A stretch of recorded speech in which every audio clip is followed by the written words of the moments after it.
Thank you. All right, thank you everyone for joining us. Welcome to this new session of the Translating Minority Voices seminar. We're very glad to see you again. Today our session is entitled Questioning Western Translator and Academic Positionality. And we will first be hearing Simona BERTACCO discuss the polemic surrounding the translation of an Afro-diasporic poem into Italian and its rejection by the author.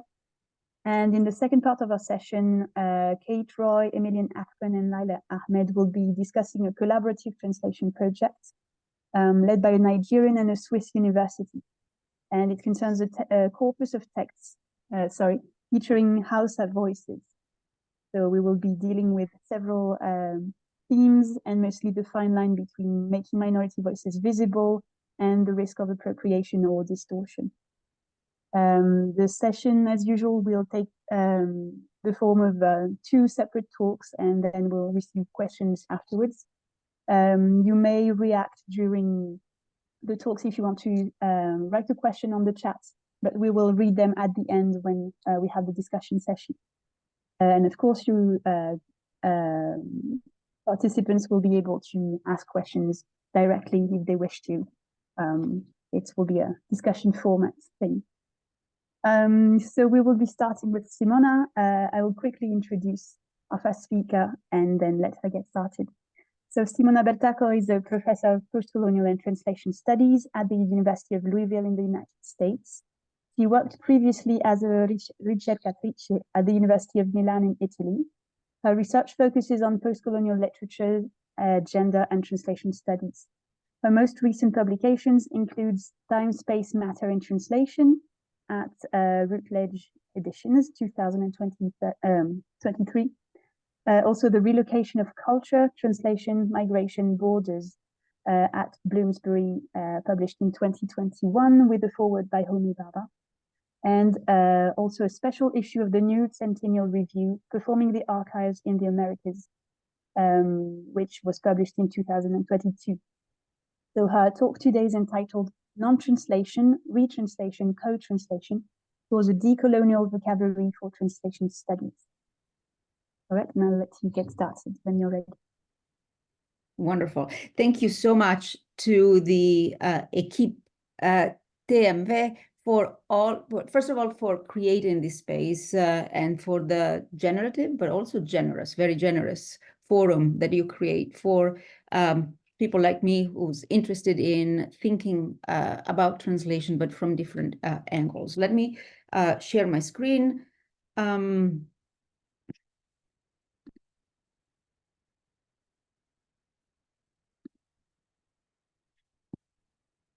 And I changed the title a little bit just to be a little bit more specific, but the topic is the same and the angle will remain the same. So when a translation like the one that we're going to talk about today is contested and in a way failed because it's currently out of print, does translation, the process of translation, and the way in which we think about translation fail? So as one of the most widely studied, at least here in North America, literary works on the MAFA, Zong is associated famously with the 1783 Gregson v. Gilbert case, legal case, because it contains the extant record of the Zong massacre. But the book has become associated since 2021 with another globally public case, the one surrounding its translation into Italian, published despite the author's request against it. So I've been thinking about this talk, and what I wanted to do was to really focus on the public case that the contestation of this translation has generated, and share some reflections that the story of this very short-lived translation prompts on the limitations of our vocabulary in translation studies to talk about phenomena such as this one, on the role that I think translation might have in this specific moment in terms of cultural politics, but also, and perhaps most importantly, on the role that each one of us, or that we as a collective, as a community of people who have a very strong interest in translation have. So these are just some of the, kind of questions that I was thinking about to frame the discussion and think about the discussion I'd like to have with you afterwards. Unsuccessful translations exist. And I'd like everybody to think about one case they're familiar with. If we had no clue about what translation is, what a translation is, what idea, what theory of translation could we extract from the specific case, and how would it change, affect, or alter the notion of translation we live by and we go by? The other question that I have has to do, what can we learn once we reflect on a case that has happened and in a way it's unchangeable? What lesson can we learn that would help us or teach us about how to approach and translate global texts without reproducing the logic that made language and translation important tools of European imperialism? And finally, a plea towards a vocabulary change or expansion within translation studies. The vocabulary to talk about translations that are not successful is extremely limited. So we go back to generic terms such as bad, wrong, flawed, that have such a strong moral underpinning. So these are just some preliminary questions. I'll begin with a very, very short summary, and I had to write it down just to try to get things in order. So in legal terms, the Italian translation of Zong was legal, proceeded according to the established practice of acquiring the translation rights from the publisher, Wesleyan University Press, who opted to delay the notification to the author of the transaction, that is to say, of the actual sale of the translation rights to the Italian publisher. While the translator, Renata Morresi, had originally contacted Norbese Philip in 2016 to ask whether she was interested in Zong being translated into Italian and if she wanted to be involved in the translation process. She was directed by Philip to contact the US publisher for the acquisition of the rights, as is common practice. After this moment, there was no more communication between the writer, the translator, and the author until 2021, when basically the translation was ready to be published. Communication took place only between the publishers, which in the case of a living author marks the first point where things went wrong since the very beginning. As a matter of fact, Norbese Philip had access only to the final proofs of the translation and did not accept how her book had been rendered.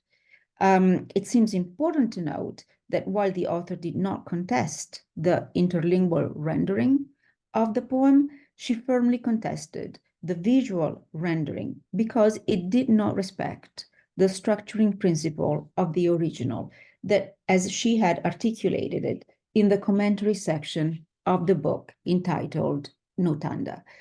Every word or cluster is seeking a space directly above, below, or laterally. This is the governing principle and adds a strong visual quality to the work. So this is where the big contestation on the part of the author comes into place. The concern of the writer was an essential one, and this is the cover, front and back cover of the translation.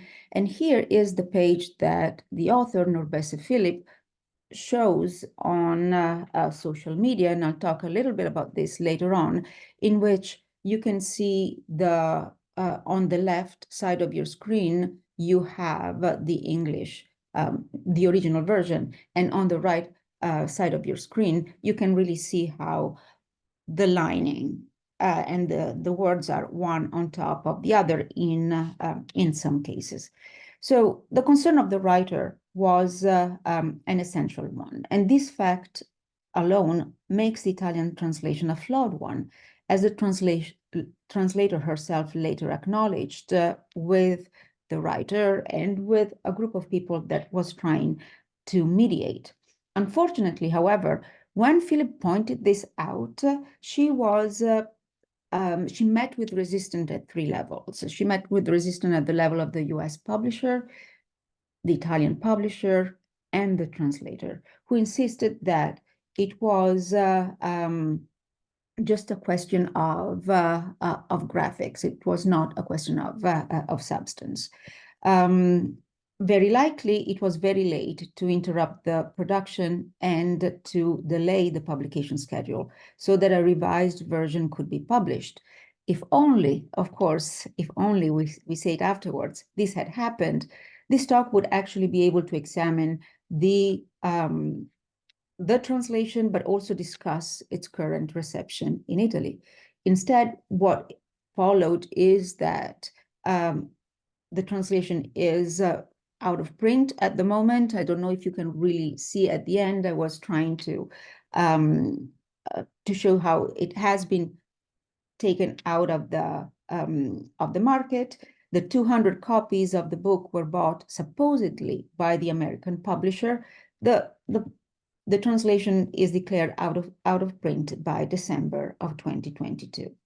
What is, however, available for anyone who's interested in reconstructing the events, as are the public statements that were made on social media by the various parties involved. There was a petition, a public call for the destruction of the Italian translation launched by the writer, and there were some public responses also published both in Italy and in North America, talking and reflecting on what was going on. But in the heat of the moment, they were extremely sided. So they were either a defense of the translated text or an accusation towards the translated text and a defense of the writer. However, I have put together, and it's a tentative list of, this is another event that came out as a public response to this translation, an event that was organized at the University of Pisa, coordinated between Pisa, Palermo, and Louisville. I was the Louisville representative, in which, for the first time, the translator, Renata Morresi, has participated. Elena Basile, who has been from the start directly associated, has interviewed Norbese Philip, and has taken a strong stance against the translated text. So what we were trying to create was a forum in which both parties would feel, how can I say, safe in talking about what went wrong, but also in figuring or imagining a way out of the impasse. So in one of the slides, I have just put together a series of links that I'm going to share with whoever is interested, if to reconstruct, to go and actually read the major statements that were made by the parties involved. And there is excellent food for thought that is being published. Like I know that there is a special issue of Testo a Fronte that is coming out, should have come out either in February or in March, that is trying to make sense of not only what went wrong, but also what kind of a way forward we can imagine for not this text in particular, but translation of post-colonial text, a translation that sees itself as a form not just of a cultural activity, but of cultural activism. So this translation has touched an open nerve on the global scene, and not just in Italy and not just in Canada, which is the country where Norbese Philip lives. It has been lived as an act of colonial appropriation and erasure by Norbese Philip, who sees song as her act of service as an artist to her African ancestors and the memory of the people who were sacrificed aboard the song. So she feels a moral obligation to protect the text from uses that she sees as improper or disrespectful. On the other hand of the spectrum, there is a translator such as Renata Morresi, who is an accomplished poet, a refined scholar of American poetry and American literature, an experienced and competent translator, and who moved from a very, I would say, genuine interest in the work by Norbese Philip, an interest that, as a literary critic, I personally share, to make the aesthetic and ethical choice to contribute to its international dissemination through her translation. She thought it would be a challenge, but an important one in the Italian publishing scene. The choice, I think, was bold on several levels. Poetry and Afro-diasporic poetry is not an easy genre to place on the translation market in Italy. It was bold also politically because the translation process began in 2016, which marks a topic year in Italy for the so-called migration crisis. It's the end of the Renzi government, which was a little bit more open towards issues of translation, and the beginning of the rigid rhetoric and logic of Salvini, and now you see it with Meloni. So it was kind of a transition moment politically in Italy. To Morresi, the topic seemed politically important and urgent, and while Zong, as Norbese Philip rightly reminded us as an audience, but also me personally in several interviews, is not a book about the recent phenomenon of migration that is refiguring the demographics of Southern Europe. However, the story speaks of a shared history of displacement, loss, annihilation that began with European colonialism and its forms of political and cultural domination. So, in a very profound sense, the translation of this text today would help to make the connection between what is happening at the migration level today with the connection with what actually happened centuries ago. And many European countries, Italy is not the only one, but definitely would like to forget what happened, during fascism in Africa, in order to erase this element from the public memory or the shared memory. As the polemic was raging towards right after the summer of 2021, Philip issued a public call for the destruction of the book. And she was asking three things: to destroy the existing copies, so the initial print run was of 200 copies, to remove the website content, especially the one that was offensive towards her, because there had been a heated discussion, especially with the Benway publishers, and to issue a public apology.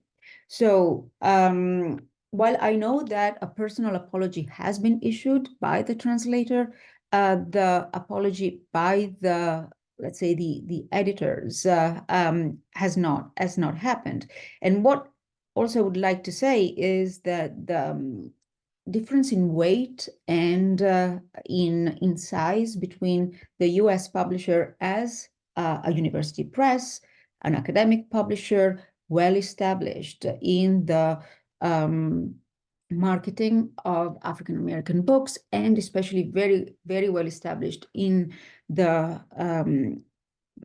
field of poetry, Bandway series is a very small, a minuscule publishing house. It's not technically a publishing house, it's a cooperative in which this group of people, this network of people who have a strong interest in poetry, some of them are actually poets, are together, and they have this, I would say, vocation towards translating important also experimental texts, but they don't have the financial, but also the experiential, I would say, apparatus that Wesleyan brings.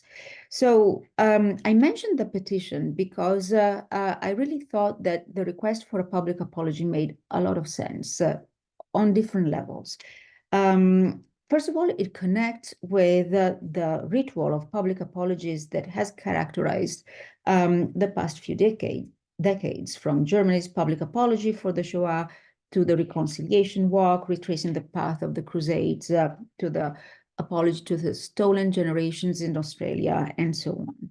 So Philip's request fits into the recent discourse of global public apologies that, according to the Haitian anthropology, Michel Rolf Trouillot, are late modern rituals. Collectivities are defined by the wrongs that they have received and for which they ask for a retribution in a way, or by the wrongs that they have committed and for which they should issue an apology. These are transformative rituals and they require time.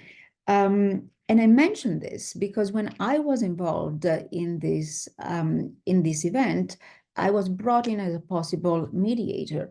And very naively, I thought that a mediation would be possible. And I did not read the importance of the element of time, that time needed to pass between the moment of the translation seen as a dishonoring, seen as an offense, seen as a hurt, and the moment of the reconciliation. Collective apologies today, however, are global apologies, because the moment in which this story went into on the internet or was disseminated through the social media, it became immediately a global phenomenon. And that brings us directly as an international community into the picture. So what the global community can do is fill in the gap in the communication between the group involved and act, if possible, as a mediator between the original actors. And I think that this is exactly what has happened through the various open, let's say, the open forum that Instagram, Twitter, the interviews, but also a workshop like this one offers. Apologies are inherently about affect, an attempt to rectify a prior wrong or an offense. When Philip's public call for apologies circulated, the reactions were all very emotional. There was anger, there was grief, there was really a lot of grief especially in Philip. Disappointment, irritation. On the other side, there was guilt, there was defensiveness, sometimes there was shame. And as I was sitting down to jot down my notes for today's talk, I realized that affect was really at the center of the entire story. And that allowed me like a good point of entrance to show how non-neutral, how unneutral, I would say, and this whole event has been. So, Simona, sorry, we will need to end the talk quickly. That's fine with you. Oh, I'm sorry. Then I actually will. It's okay if it's 4 minutes or so. Is all right. We have time. Perfect. Then I will just go very, very quickly through the slides and use a couple of minutes. The text exists as a collective ritual it is a text that cites a legal text and uses that legal text. And it can be read as a translation itself. So one way we can think about everything that happened to this translation can be seen as being just one text in the text wall, but also translation zone that surrounds Zong and its translation. I have really messed up with the time, and so the notion of the vocabulary will remain out of the talk, but I can bring it back up during the discussion.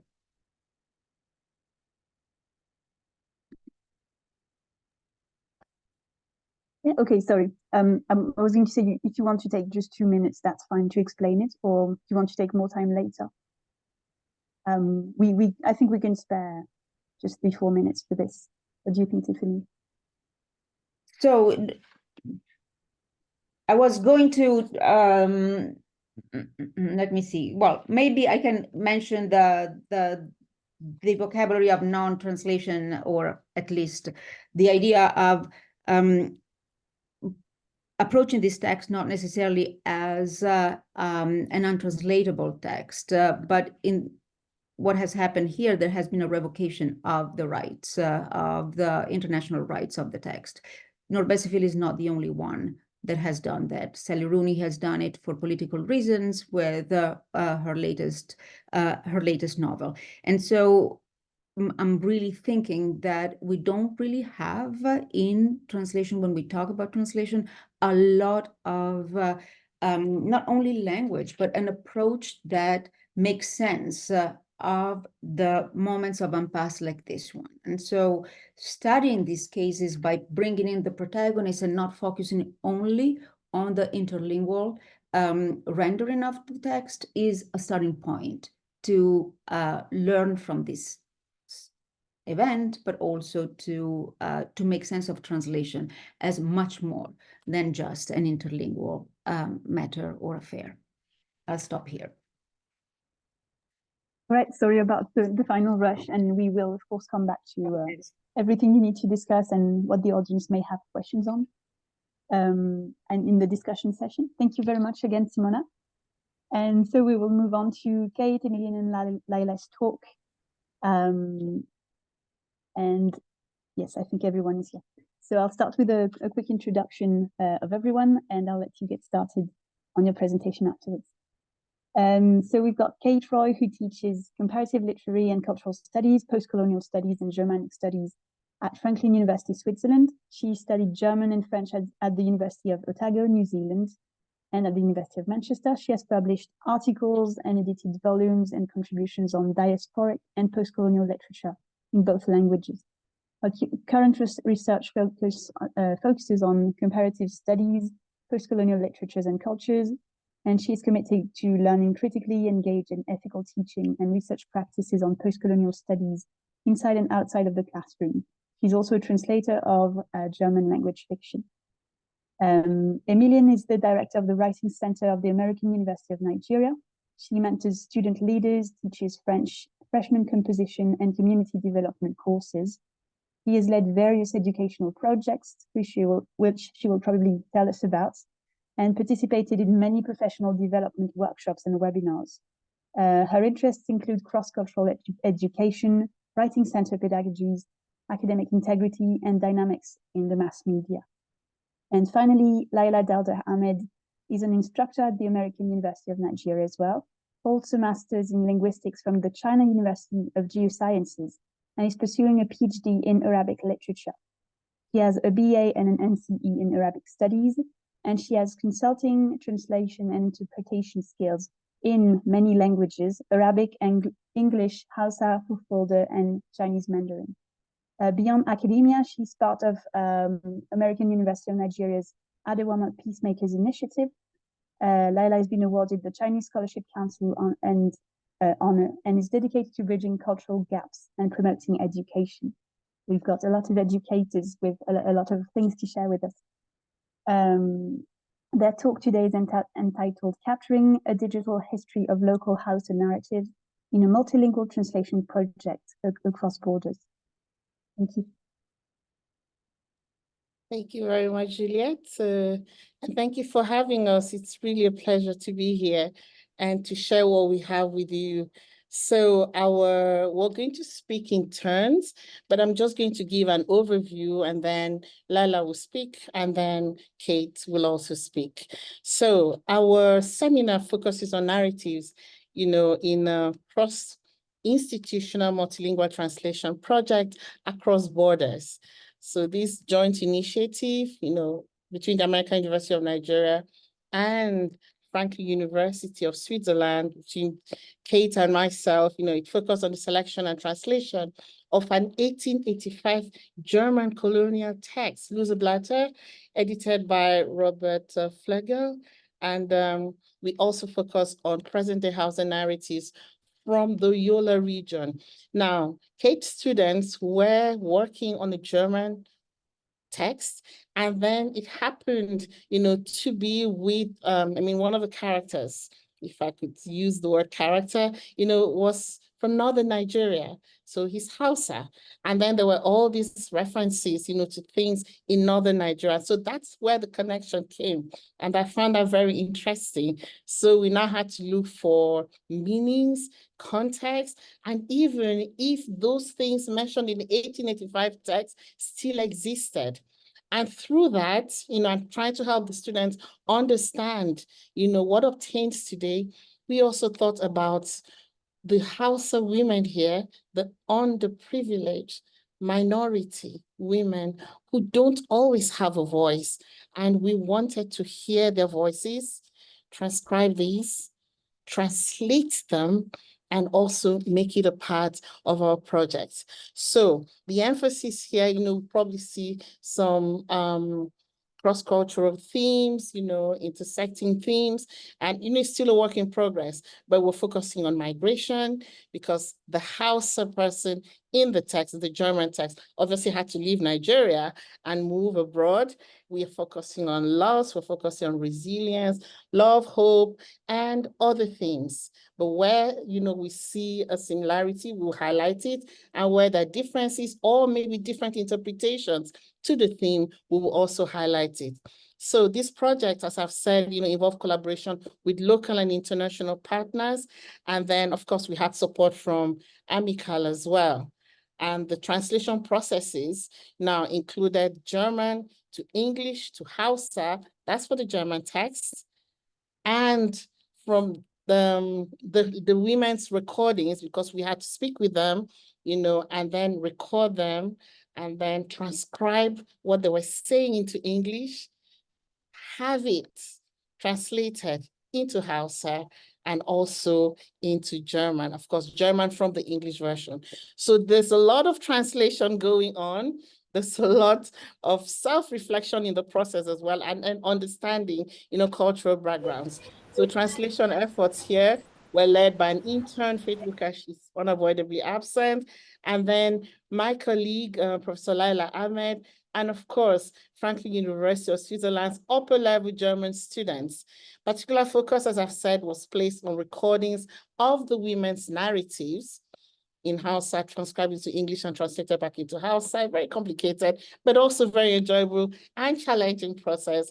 And this highlighted their experiences, in different areas. Additionally, to reiterate, translations from German to English and English to Hausa from the book are central to the project's objectives. Work in progress, but we're enjoying every bit of it. So now I'm going to allow Laila speak about her experiences with the Hausa translations. Thank you very much. Hi, everyone. Good evening, good afternoon. Let's say good afternoon here from Yola. I don't know what the time where you are. So I would like to express my sincere appreciation for the opportunity to work with this translation. And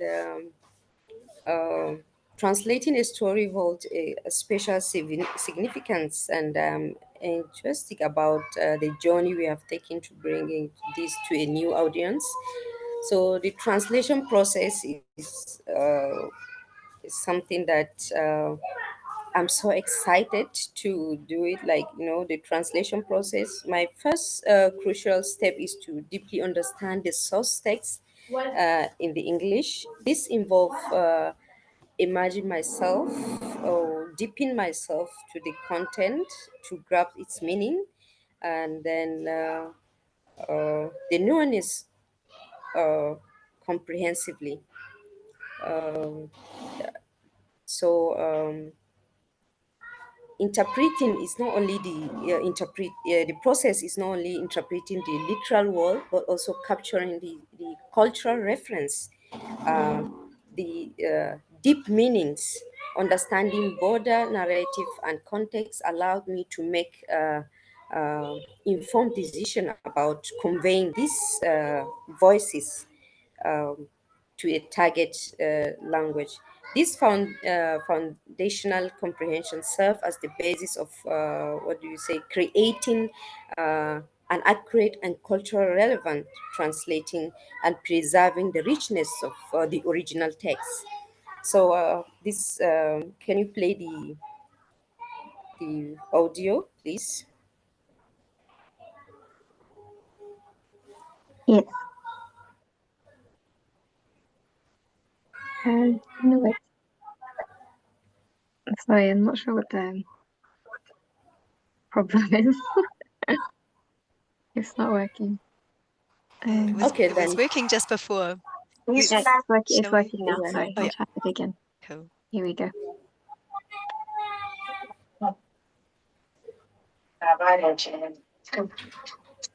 Ni sunana Emilienne Martin.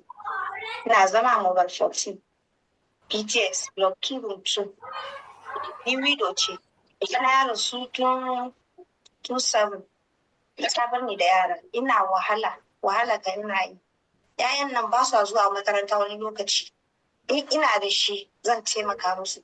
Ko ɗayan yayan su ya taimaka musu. In ban da wannan kan ban da kowa kuma. Yan wani mijina ba wanda tun mai gida ya rasu ba wanda ya taɓa ya zo ya tambaye ni. Yara suna ci ko suna sha ko suna makaranta babu. Ba wanda ya taɓa kula ko suna rashin lafiya sai dai yan da ni na yi sai ba su. Shine kuka na ina roƙon jama'a duka masu hannu da shuni su yanke mu widows muna shan kayan mu ma suna shan wahala. Kuma yana da abin da zai yi a rayuwar shi baya da mai taimako sai ne ina akwai mai taimako zuwa ga makaranta shine roƙo na ni a duniya ina roƙo. So what she said is written here in Hausa. Rasa Mijina. She started by telling her name, then her address, then to the main point.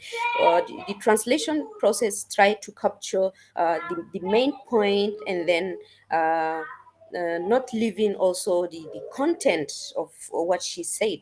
And there are some challenges we face during this translation due to variation of context of English and Hausa, being different culture, and then those that voices, they have different background, different ethnic groups. Some of them are from Pachama, Tangale, using Hausa to speak, and then will be different. And what do you say? The way they present it is differently. There are some words like to, kam, aya. These words just used to emphasize. So we try to capture all these things together and make it in reality. So certainly writing in Hausa after listening the recording and waiting English transcription is a process that required linguistic process and cultural sensitivity. It's involved the accurate transcribing of the spoken words, but then seeing this translation translated like the what do you call it, the content translated to German, it's something what do you call it, it's something huge, and we are excited to see that it's have a new audience to understand their feelings, what they have in their minds.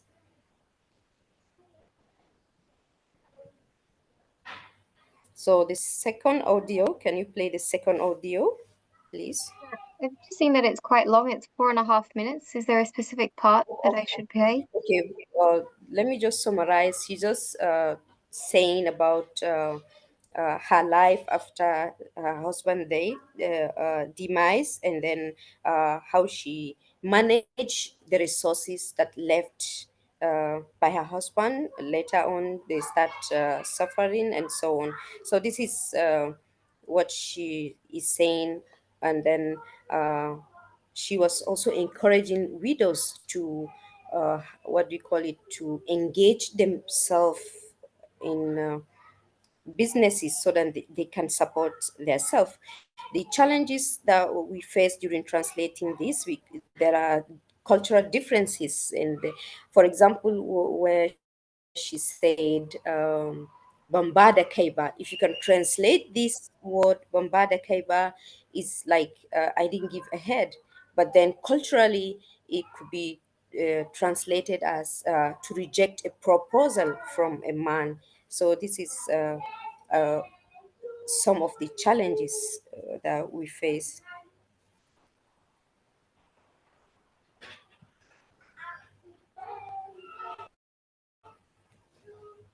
So can you go to the next slide? Yeah, I was just wondering if we could maybe hear just a tiny snippet from the beginning, just to hear the Yeah, voice. sure. I was just wondering, like, which, because I didn't realize that it was 4 minutes, but if I Oh, can play the first bit. yeah, yeah. Yeah, sure. Okay, no worries.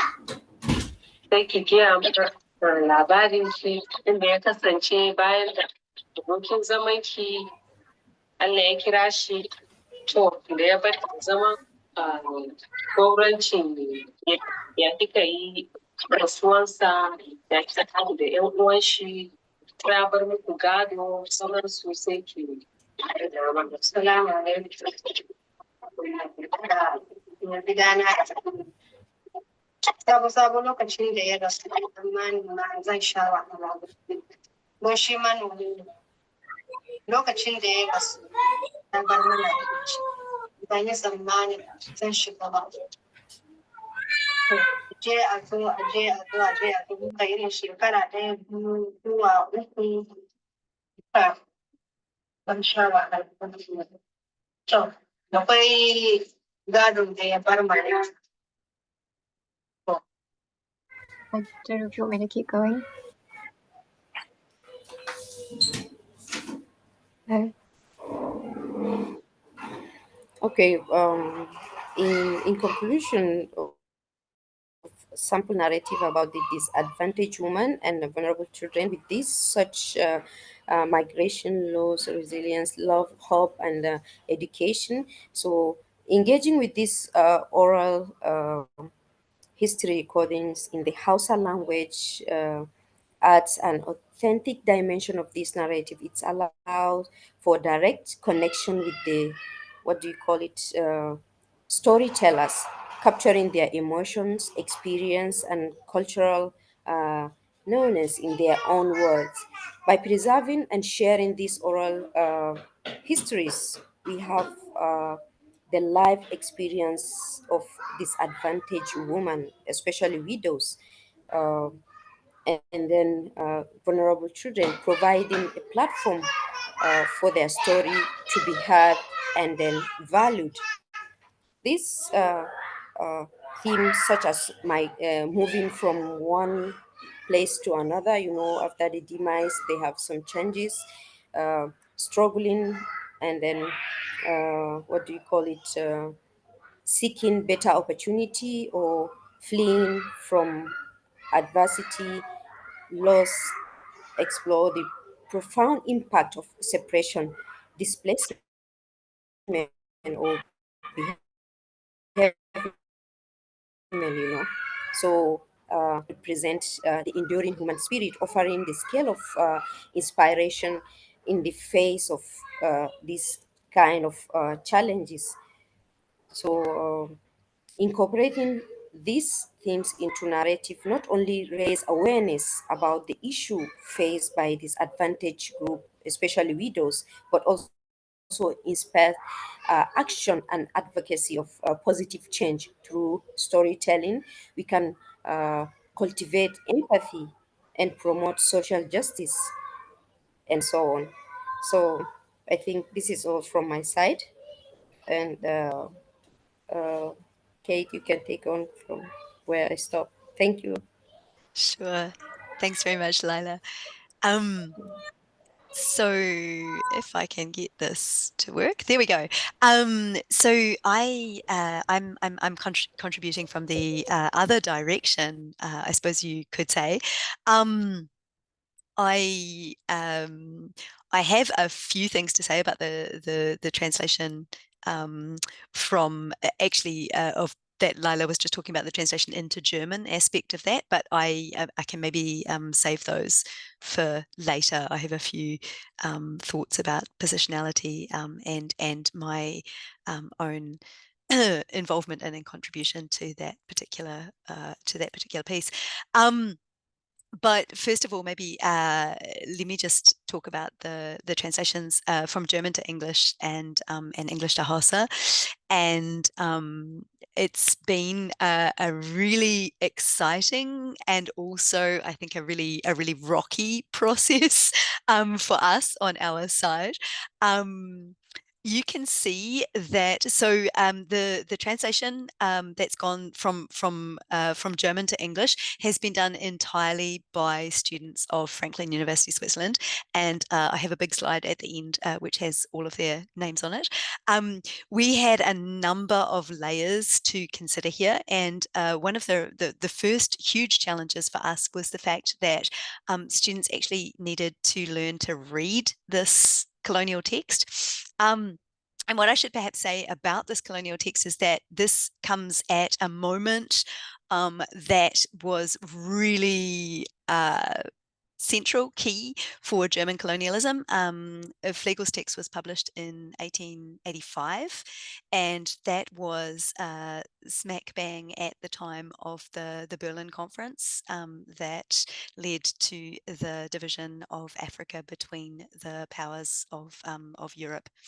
And so I think it's really important to acknowledge that, and also to acknowledge that from our side we're progressing with a translation that is entirely male, and also is not only the voice of Flegel, who does an introduction on his perspective on the peoples of the area surrounding Yola, but also contains his translation. So there's a layer of translation within where he translates and annotates and in effect speaks for his travel companions from the Hausa region. He calls them my Hausa travel companions, who go to Berlin with him and record their experiences. So his text is actually called Loose Leaves from the Travel Diaries of My Hausa Friends. And so the very first thing, that students needed to do with this text was to learn to read it, and then to move into a translation. And many students were also translating not into their first language. So they were translating from German to English, but neither German nor English was their first language. So I think that that's also really important to acknowledge. And so Emilienne had asked me to include here an extra layer, which I think is really important, which is the editing layer, which was undertaken by Mahina Kameinui-Becker, a student of German, who took all of the German translations and put them together and did a kind of a read through from her perspective and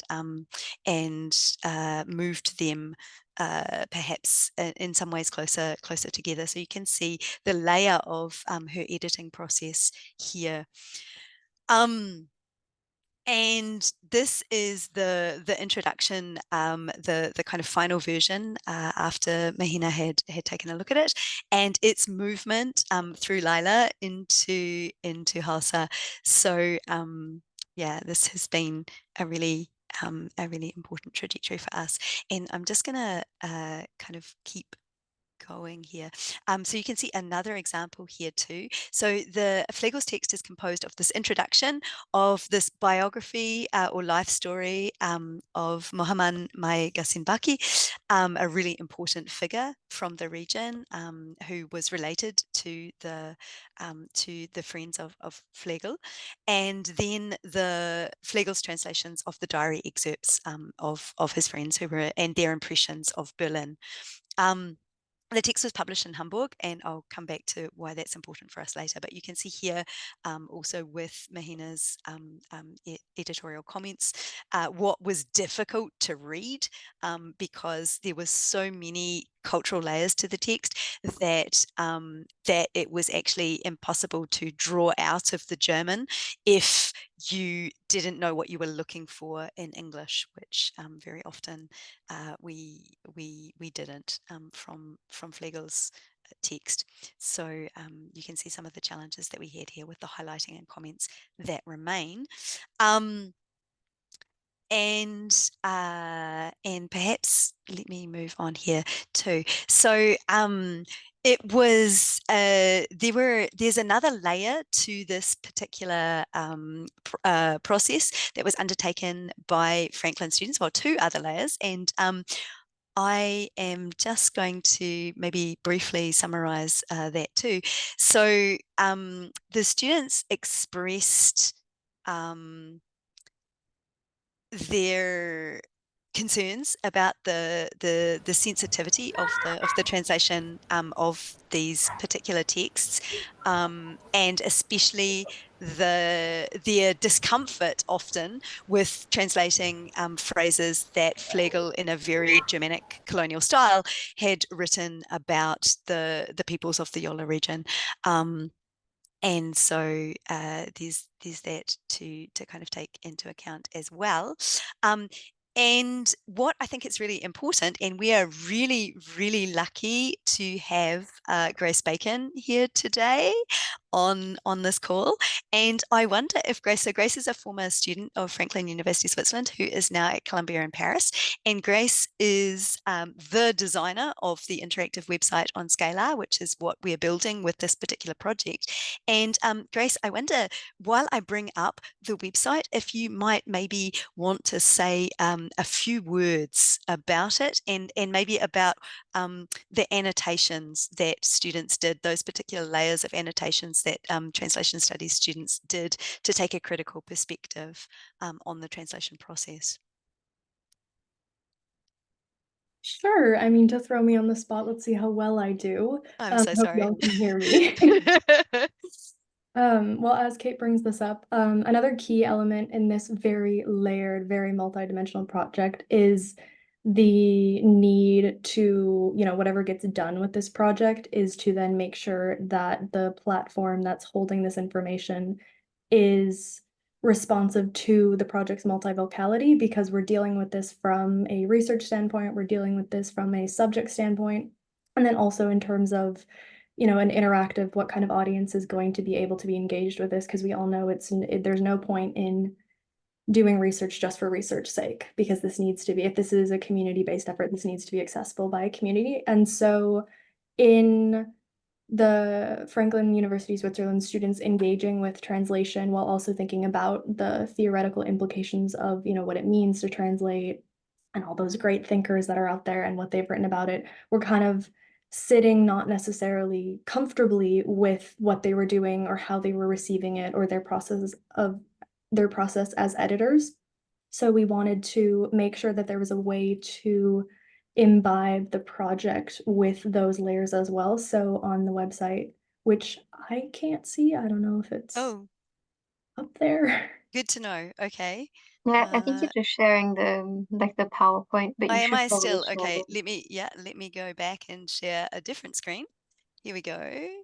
Okay, I think I assumed that it was going to just switch to that, but it didn't. There we go. There we go. Yeah, there we have it now. Okay. Yeah. So this is the let me actually maybe go back to the introduction, because I think Grace might want to comment on that. Yeah, I mean, basically, so the students came up with these layers of annotating both annotating the text that they're editing and then annotating their relationship to this in terms of what it means to translate and what it means to be related in that process of translation. So we, in the website design, hopefully the idea is that it's as reactive and responsive to these layers and to these different voices, so that in tactilely or haptically engaging with the site, you are able to see the different layers coexisting and also kind of moving through and with one another, because every page, so like what Kate's showing right now is that this is an annotation by a student on a particular moment of translation. So you can see both their response to it, what they're thinking through alongside the actual translation, and they each exist as their own page. So you have kind of the idea that each can be isolated and engaged with separately, but then they also are always in communication with each other, which I think is quite fun. Yeah, I don't know if there's anything else you want me to touch on. I think no, that's great. Yeah, I mean, it's obviously it's a work in process, but I think the conceptualization of it was something that I really wanted Grace to talk about, because that's all Grace. So let me try and go back to the PowerPoint just quickly and show you the hopefully the okay, so I think I'm not actually in the right place here. Here we are. And that was just in case we couldn't get into the website, which we did manage to do. I wasn't sure if I'd remember my password on the spot. And I think what I maybe just wanted to close with is some of the the challenges that we're facing. The students were reflecting a lot, and as am I, on their positionality, and we had originally conceptualized that the final stages of the translation process would be undertaken by students as well, from English into German.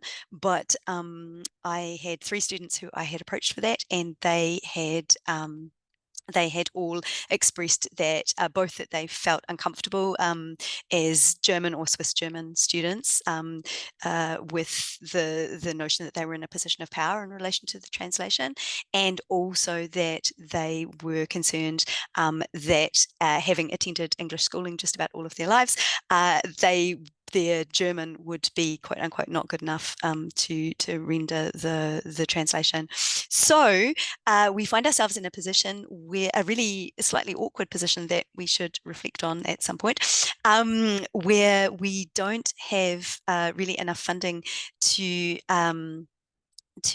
for a translation from German from English into German as such. So what we're actually doing is that and this is also particularly problematic from my background, as you can probably hear, I have a settler colonial background, and I am now doing the first level of translation not into my first language, into German, and that translation will be edited by Millicent Ajay of ARCA, the Center for the African Education Center in Hamburg. So while we have managed to get back to Hamburg with the text, so the text was originally published in Hamburg, this aspect of the text will be edited in Hamburg. At the same time, we have some very problematic layers to process there too, and then obviously our process will be to publish this online as a navigational pathway, and Millie Ajay has also expressed interest in having this as part of the archive of ARCA as well in Hamburg, which I think would be a very positive aspect for us. And I just wanted to acknowledge all of the Franklin University Switzerland students who have been a part of this process. One of whom is about to be a part of this process and is also on this call, which is Ariane. Thank you very much. All right, thank you very much, and thank you for Kate for inviting a lot of speakers into this this wonderful talk. So I think we're ready for our discussion session, And maybe to begin with, I want to really thank everyone of our speakers today, and Simona, Kate, Emilienne, Laila, and Grace for her intervention. I think we had some wonderful ideas and routes for reflection on positionality, and you may have things that you want to share together, and I think it would be amazing to also have at some point Simona's input on her ideas for a new vocabulary in order to get started on our reflections on a new text. So I don't know if you have any things you want to share already, all four speakers, on this idea of positionality and how you look at it, and maybe how you got involved in the project. Everyone who's taking part in the Nigerian project, with what mindset maybe you want to work on it.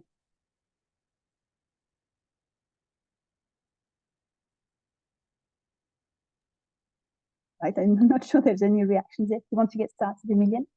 Okay, I could just say something about the women first of all. Okay, you know, these are women because AUN, the American University of Nigeria, AUN, you know, we have a lot of development projects, and one of them is to build capacity, especially with underprivileged communities. Now, these women migrated from different areas affected by insurgency and came to Yola. So that's how I got to know them, because they were part of different communities or different groups, you know, that AUN was helping, you know, to training them in different skills. Sorry about that.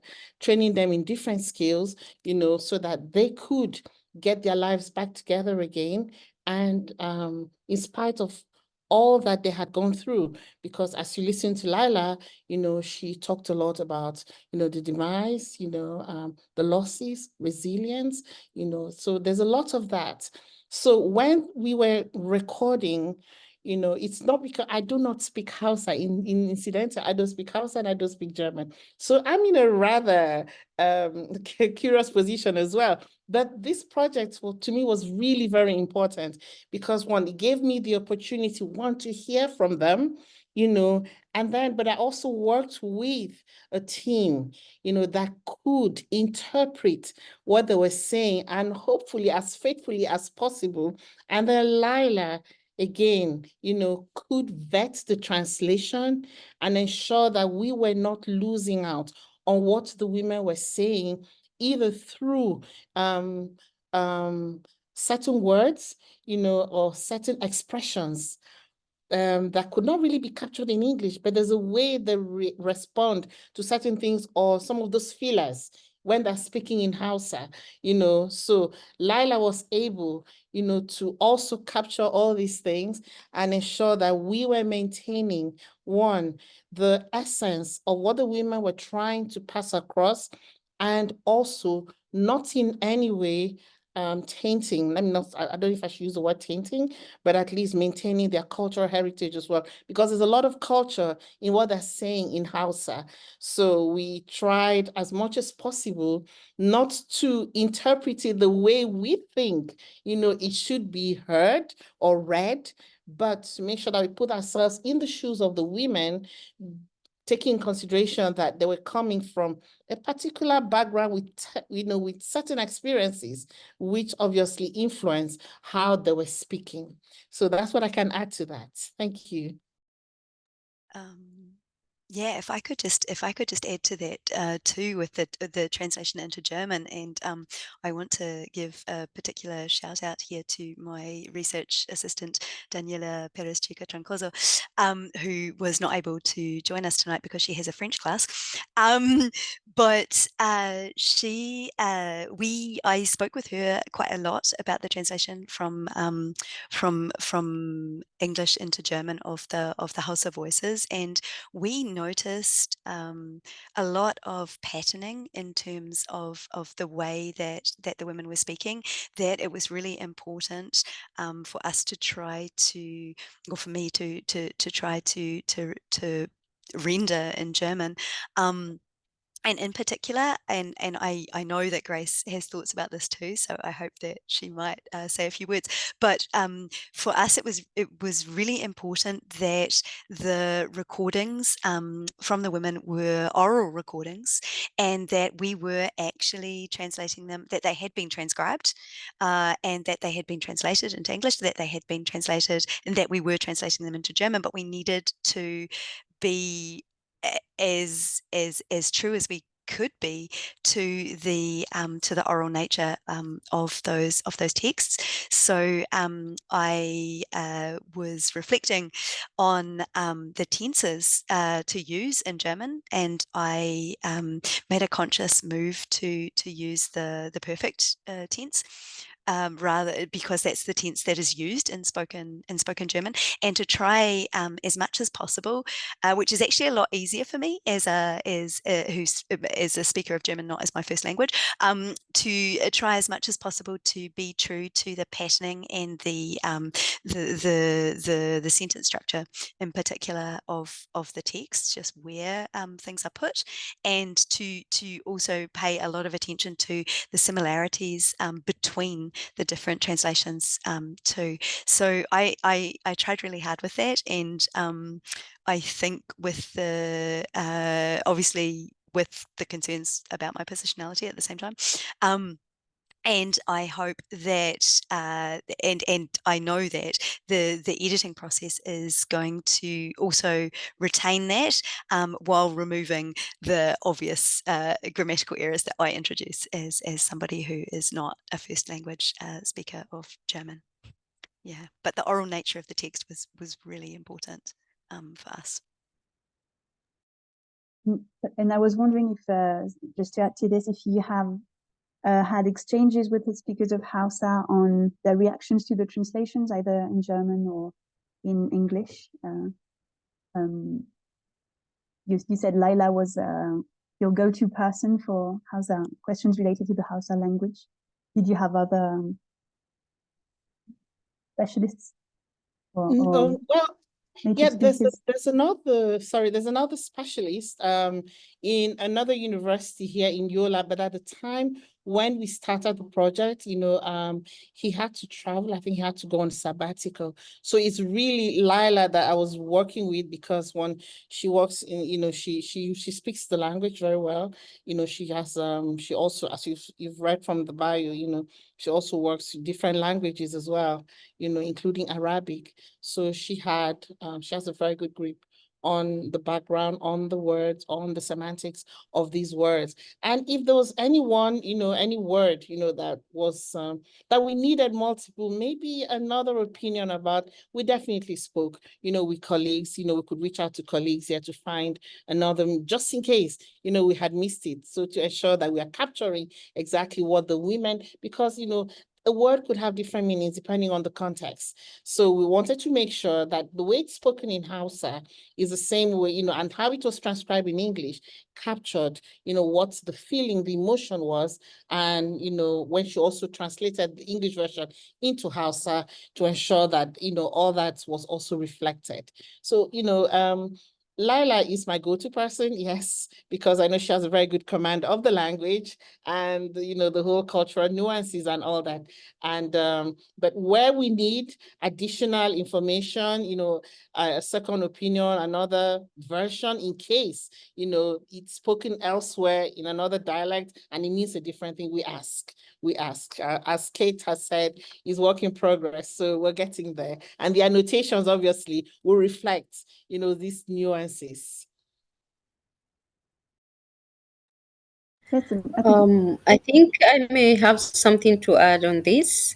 Of course, while translating, I have some professors that I contacted, the process. We're still on it. So after completing the whole project, I'll also submit to them. They'll go through and check.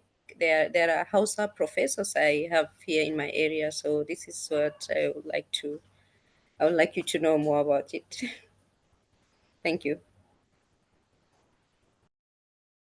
Yes, I was going to say, if anyone has any questions, don't hesitate to jump in or write in the chat, of course.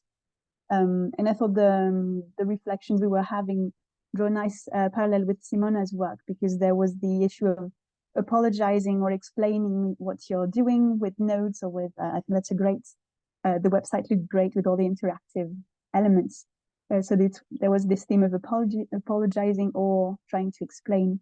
And Simona, you mentioned maybe the failed dialogue with the author, and how can you make sure you have go-to people who understand the cultural meaning and the language you're translating. So I don't know if you saw interesting bridges there. I'd like to jump in from one of the things that Kate was mentioning at the end of her talk, like the multivocality of the project and the multiple, I would say, pathways of navigation. So one thing that I have learned by studying this, and I was asking everybody to think about a failed translation or a translation you're familiar with, right? That we know it's not a correct translation, but has lived and functioned and worked no matter what. Because the multiple pathways give access to different, I would say, parties in different ways. And that is a very important model to think about. Certainly, one of the areas where source text and target text will never meet is in the fact that a text is translated at a certain moment for a multiplicity of reasons. And there are different calls for different necessities and needs for texts that will never be controlled or even contained, I would say, in the original text, okay? What I think harmed profoundly the way in which this translation, according to Norbese Philip, or a mistranslation was carried out, was the insistence on the interlingual rendering, as if by looking at that, we could find that it was a good translation. Moresi is a really, really good translator. What has happened that nobody really, I think, analyzed at the beginning was the lack of communication that, was detrimental, was really, was bad at so many levels. It was bad between the American publisher and the Italian publisher not telling the author that the book was being translated. It was bad at the level of the Canada Council giving a grant for the translation without notifying the author. I mean, there were some levels of unheardness, if the word exists, that are interesting. But considering the translation only linguistically or interlingually, for me, is the great mistake that we do a lot of the times in the classroom when we teach translation, when we approach translation only as a linguistic affair. It is not, and it should not be approached this way. And so just to conclude, among all of these new words, co-translation, retranslation is a term that has been around in post-colonial studies since the 90s, with the big emphasis on the importance of citation, the importance of retranslating in a way that makes sense for the new moment. But also the idea that a translation, or that in the case of Zong, for example, exists as a plurality of texts. It's really like a translation zone or a textual zone where you have the annotations, where you have this translation that kind of went against, the sensibility of the writer. Because we also have real people as interlocutors, and that has to be acknowledged and accounted for. So that is where I find that the vocabulary that we have at our own disposal, even to talk about phenomena such as this, is incredibly limited. And then, of course, projects like the one that was just illustrated are ideal, because you really do see the collaborative spirit and the investment, the commitment and the responsibility of all the parties involved to the project.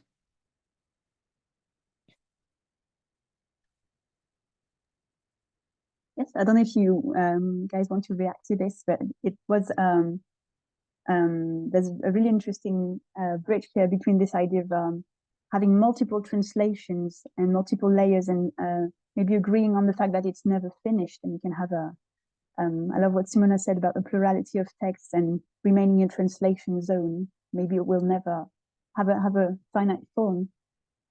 So if anyone wants to ask questions, go ahead. If not, I have many more.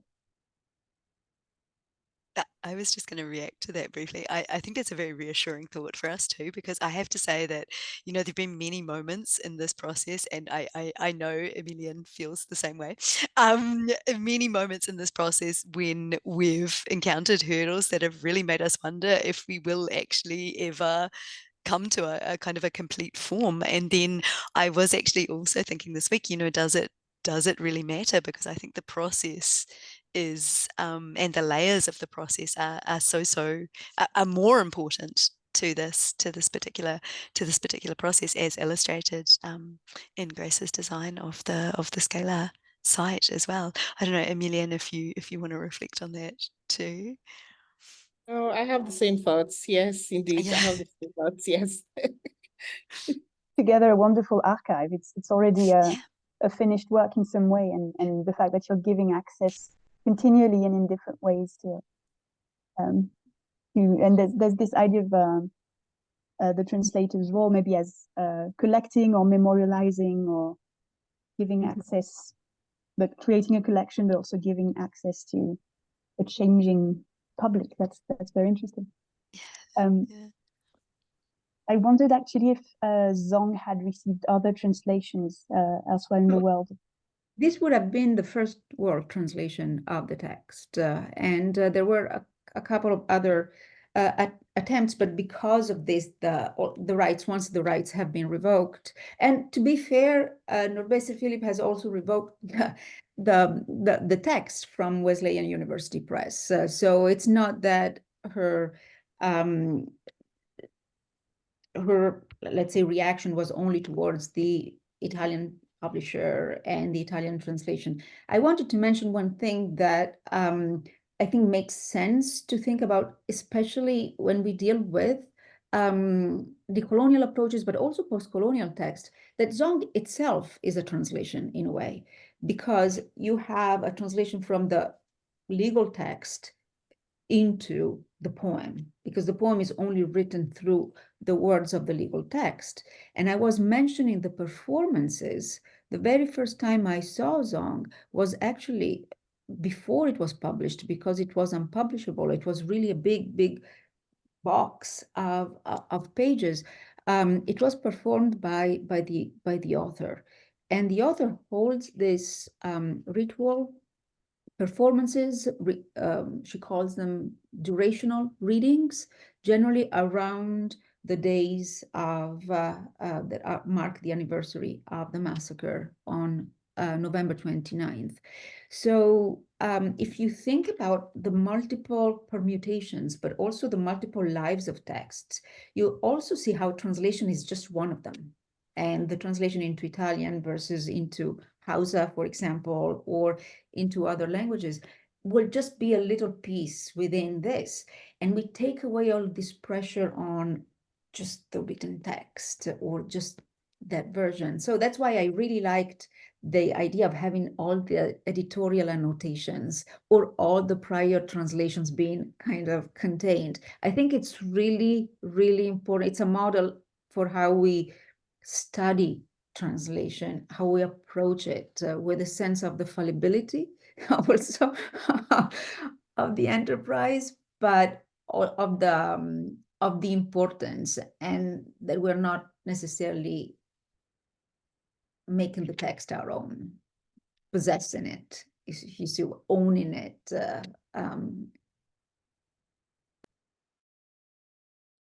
Yeah, and then also listening to what Simona has just said, it also made me realize that, because, as Laila was explaining, these women, yes, Hausa is like a common language, but, they come from different ethnic groups. So there's Fulani, there's Fufude, there's Fube, they're all, different.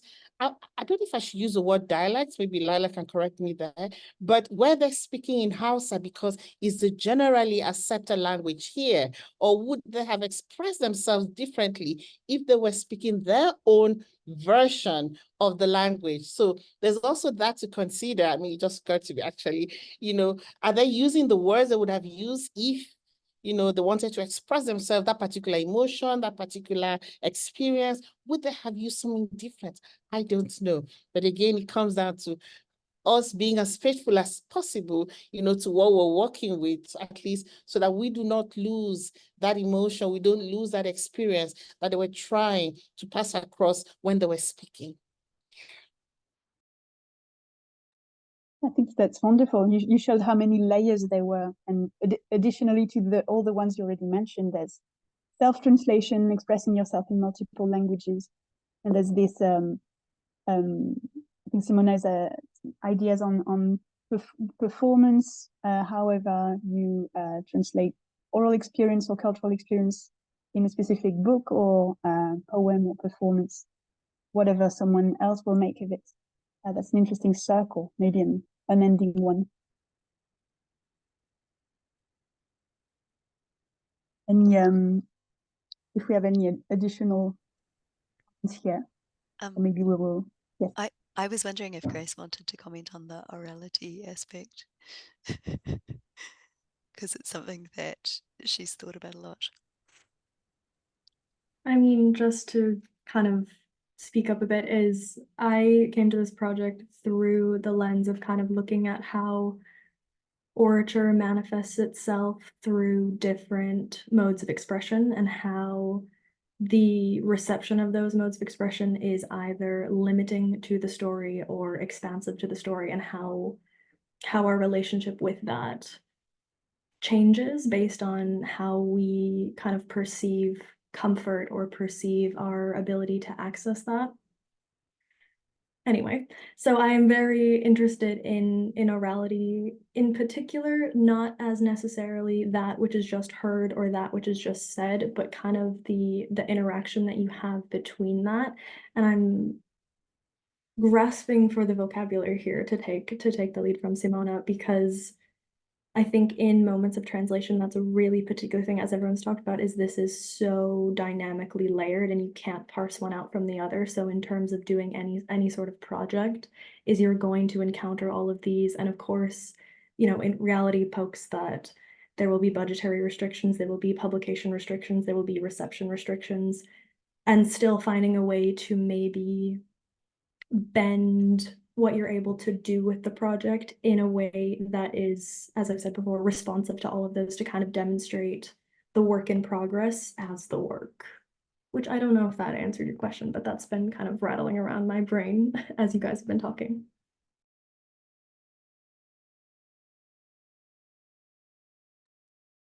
Yeah, that's probably a perfect way to wrap things up. If there's except if someone wants to jump back on the discussion, but we have had wonderful ideas here, and I think Simona has a last one. I have a question for the team, the group. How was the reception for the project? Have you recorded any comments, reception? How was it? Like the decision to translate this text today, kind of going back to what I was saying earlier, it's motivated because it's important, but also how you translate a text like this right now is important. Have you recorded any reactions from not just the students of translation, but other readers? I don't know who should answer this, but I open it up to everybody. Well, Kate will speak for her student, but if I'm speaking about the women, they were actually very excited, I must say.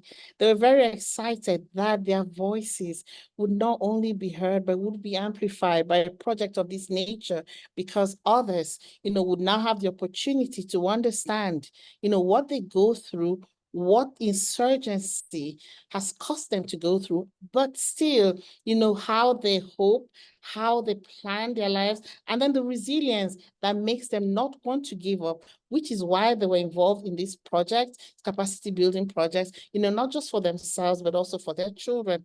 So from my end, they're very excited about it, and they look forward to seeing the finished product if we ever get to one. Yes.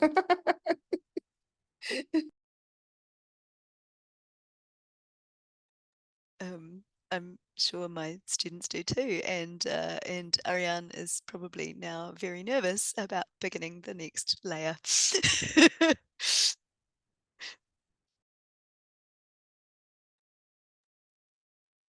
Okay, did you want to add something?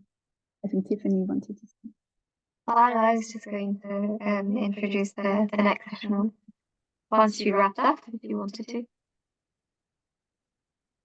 All right, it's okay. Yeah, we can just let everyone know what our next session will be about, and hopefully keep this discussion going in some form. I would be really happy to hear everyone again on the next project. You have many congratulations and thank yous in the chat. So thank you to all of our wonderful speakers. Thank you. Tiffany, yes, over to you. Thanks very much. So I just wanted to quickly mention that, our next session is on March the 14th, on a Thursday as well, from 5 to 6:30, or 6:35, like today perhaps. But it's on the concept of linguistic creation and translation. So we're hearing two speakers, Colin Soulol from University of Auckland, and Josephine Murray, who is going to talk about her practice in translation as a literary translator and journalist. We hope to see you then. But thanks again to everybody for speaking today, despite a few minor technical problems. And we hope to hear more about your different projects in the future. Right, and I think that Emilienne just posted a message to talk about the future of their projects. He said you also want to publicize this project to your university communities when you conclude. So I really hope this project gets more visibility, and I wanted to tell all of our speakers today, if you have any ways of letting us know how things go, or a published article version of your talk today, we would be really happy to share it with our mailing list, and to just have news from everyone. That's always great. Thank you very much. Okay. Recording. Thank you. Thank you very much. Everybody.